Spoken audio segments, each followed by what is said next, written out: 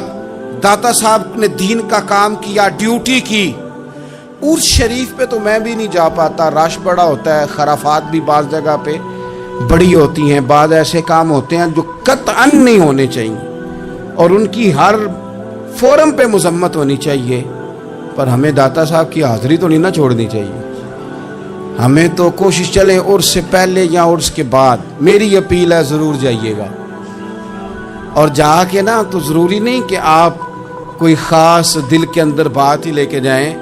آپ داتا صاحب جا کر صرف اتنا کہیں کہ حضور آپ نے جو دین کی خدمت کی ہے، ہم تو اس خدمت پر آپ کو سلامی دینے آئے ہیں، ہم تو صرف سلام کرنے ہیں کہ آپ نے کمال نوکری کی دین کی۔ اپنے بزرگوں کے ساتھ اپنی عقیدت، اپنی ارادت، اپنی محبت، اپنا پیار مضبوط کریں، ان کے لیے اپنے دلوں کے اندر خیر کے جذبات ہمیشہ رکھیں۔ صحابہ کرام کے لیے، اہل بیت اطہار کے لیے، امام بخاری کے لیے، امام مسلم کے لیے، صوفیاء کے لیے، حضرت غوث پاک جیلانی کے لیے، خواجہ معین الدین اجمیری کے لیے، حضرت بہاؤالحق نقش بند بخاری کے لیے، حضرت سیدنا داتا علی اجمیری کے لیے، حضرت پیر سید مہر علی شاہ کے لیے، امام احمد رضا کے لیے علیہم الرحمہ اچھے جذبات ہو، اچھا ذہن ہو، اچھا گمان ہو۔ آپ کی طبیعت چاہے کہ آپ ان لوگوں کی تعلیمات پڑھیں، جو طرز حیات انہوں نے اختیار کیا، اس طرز حیات پر ہم بھی عمل کریں، ہم بھی اپنی زندگی اسی طرح سنت اور شریعت کے مطابق گزاریں جو ان لوگوں کا نہج اور ان لوگوں کا طریقہ تھا۔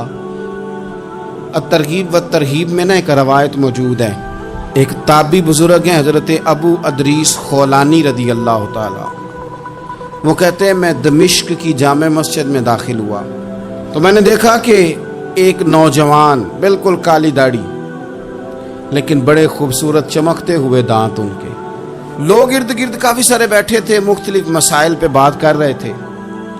جب لوگ الجھ جاتے نا اور کسی مسئلے میں ان سے کام آگے نہ بڑھ پاتا تو وہ پھر اس نوجوان کی طرف رجوع کرتے اور وہ جوان دو چار باتوں میں فوراً مسئلہ حل کر دیتے۔ کہتے میں نے ایک شخص سے پوچھا یہ کون ہے اتنی نورانی شخصیت؟ تو کہتے ہیں مجھ سے کہنے لگے آپ نہیں جانتے، یہ تو صحابی رسول حضرت معاذ ابن جبل رضی اللہ تعالی، یہ تو نبی پاک صلی اللہ علیہ وسلم کے صحابی حضرت معاذ بن جبل ہیں۔ کہتے ہیں میری طبیعت نہ لگ گئی ان کے ساتھ، میرا ان کے ساتھ دل کا لگاؤ ہو گیا، محبت ہو گئی، شوق ہو گیا۔ ہم نے چونکہ اولیاء کو، صوفیاء کو، صحابہ کو، اہل بیت کو اس طرح لوگوں کے سامنے پیش نہیں کیا، اس لیے ہمارے بچوں نے آئیڈیل بنایا ہے نئے دور کے فیشن کو۔ ہماری آنے والی قوم کسی امیر ترین شخص کو آئیڈیل بناتی ہے، پھر وہ سارے غلط ملت رستے اختیار کر کے وہاں تک جانا چاہتی ہے، وہاں جو آدمی کھڑا ہے وہ کسی بھی صورت میں اپنے آپ کو فیمس کر کے دنیا کے سامنے لانا چاہتی ہے، چاہے انہیں کسی طرح کا بھی کوئی روپ دھارنا پڑے۔ یاد رکھ لیں اور سمجھ لیں اس بات کو، اگر ہم ان لوگوں کی سیرت کو، سوانے کو اپنے گھروں تک لے آئیں تو آپ یقین کریں کہ ہماری نسل کے بچنے کا بہت بڑا یہ ذریعہ بن جائے۔ اب جوان ہے یہ بھی لیکن امت کے مسائل حل کر رہے ہیں۔ حضرت ابو ادریس خولانی کہتے ہیں مجھے ان کی یہ طبیعت دیکھی تو پیار ہو گیا ان سے،